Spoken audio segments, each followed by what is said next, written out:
Bonjour chers internautes. Vous n'allez pas croire l'information d'aujourd'hui. Regardez ce Français. Vous l'avez bien vu. Regardez le même Français au milieu des djihadistes. Regardez le même Français avec Emmanuel Macron. Vous l'avez vu?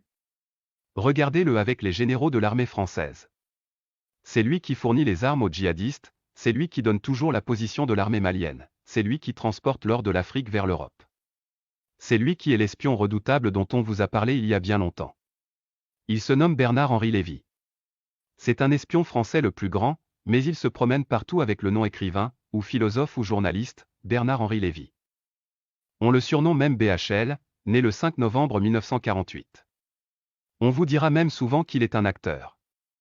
Son nom au Mali est Pierre-Marie. Au Niger on l'appelle Michel. En Centrafrique Jean-Yves. Au Libéria il s'appelait Antoine. Dans des endroits il est journaliste souvent acteur. Il a étudié à Institut d'études politiques de Paris, lycée Louis, le grand lycée Pasteur de Neuilly-sur-Seine. Il est l'auteur des actions sur la judaïté, l'identité, le sionisme, les intégrismes religieux, l'antisémitisme, l'esprit baudelairien, dont il se réclame, les États-Unis et la guerre en Libye. Son père s'appelait André Lévy. Il était au 2e bataillon de marche. Sa mère s'appelait Dina. Son frère s'appelle Philippe. Et sa sœur s'appelle Véronique. Sa fille s'appelle Justine Lévy. Sa première femme était Isabelle d'Outreluigne. Il divorce sa première femme en 1974. Parce qu'elle avait son mari Bernard Lévy.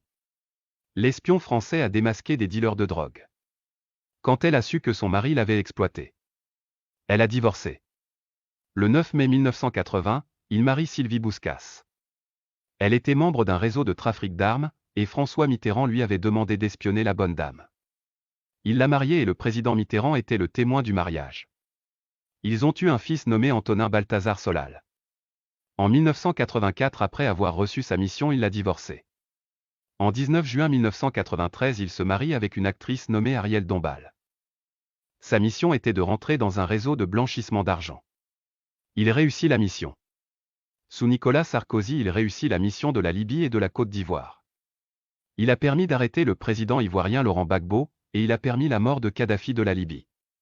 Sous François Hollande, il a pu s'infiltrer en Syrie et distribuer des armes pour que les Syriens se tuent. Il a réussi aussi. Il était là-bas en tant que journaliste depuis 1978. Il fait des va-et-vient entre le Mali et le Niger. Il transporte des ressources minières par hélicoptère sous l'ordre des présidents français de chaque génération. Aujourd'hui, il travaille avec Emmanuel Macron.